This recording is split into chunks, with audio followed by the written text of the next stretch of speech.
Is the credibility of the Catholic Church facing a crisis? Pope Francis in his Sunday Mass told priests to practice what they teach. Pope Francis has made himself an example by living differently from his predecessors.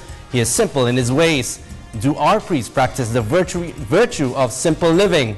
Joining us tonight live on NewsLife is Father Francis Lucas, the Executive Secretary of the Episcopal Commission of the Catholic Church. Good evening, Father, and welcome home to NewsLife. Good evening, Robert.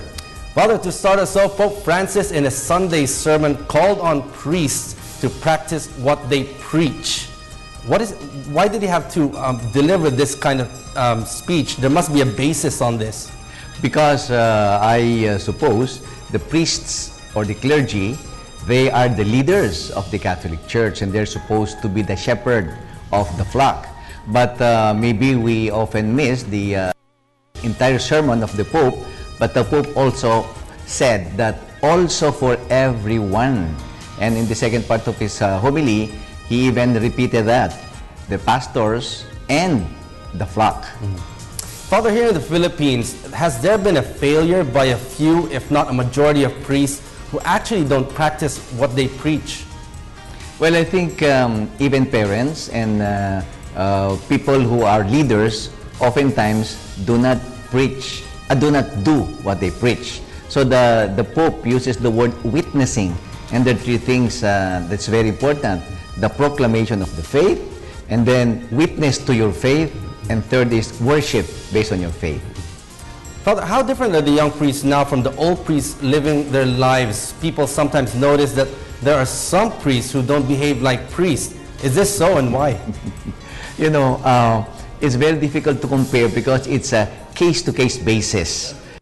There are priests who suffer a lot, especially in the mountain areas, in the islands, in the rural areas, where a lot of luxuries are not present. But there are also those who live in urban centers, and oftentimes they have all the benefits and resources in life. So I cannot compare the old and the young. I think it's very similar depending on your situation and your own conviction as a priest and as a shepherd of your flock.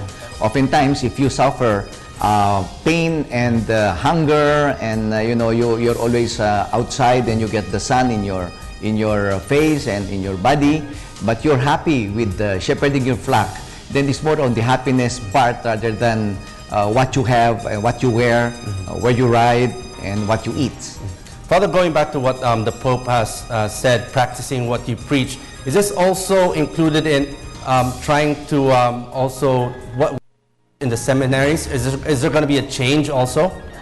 In the seminary, I think they're very consistent in their teaching, and the way they are being trained has to focus more on the way they're being formed in their minds, in their hearts, especially in prayers and the values that they practice.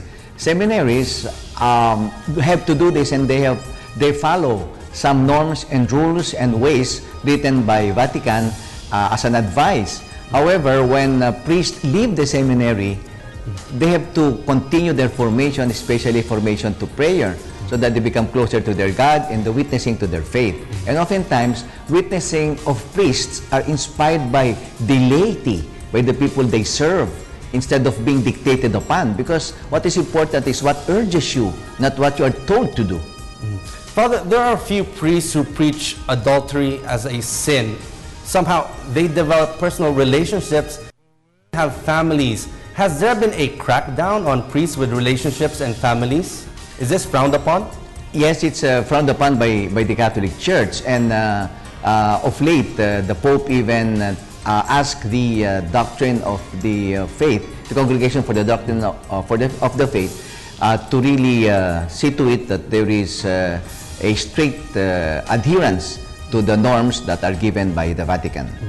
Well, but times have changed. Is there a call for priests to actually be allowed to have families? Because if what Pope Francis said, practice what you teach, the priests are teaching those who have families. Is there a move towards that?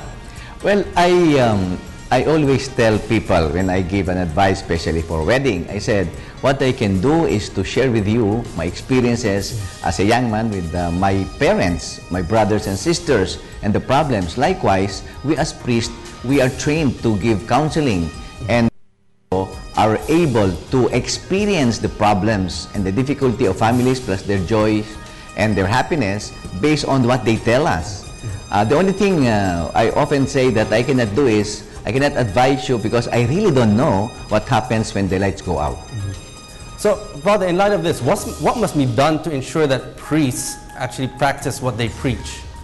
Well, as I said, the priests form the community and the community forms the priests.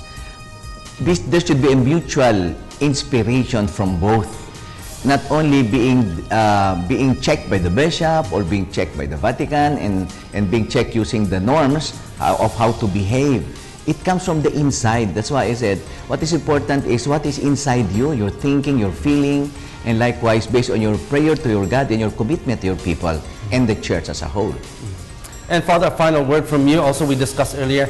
What is the difference when you say you are Catholic and when you're a Christian?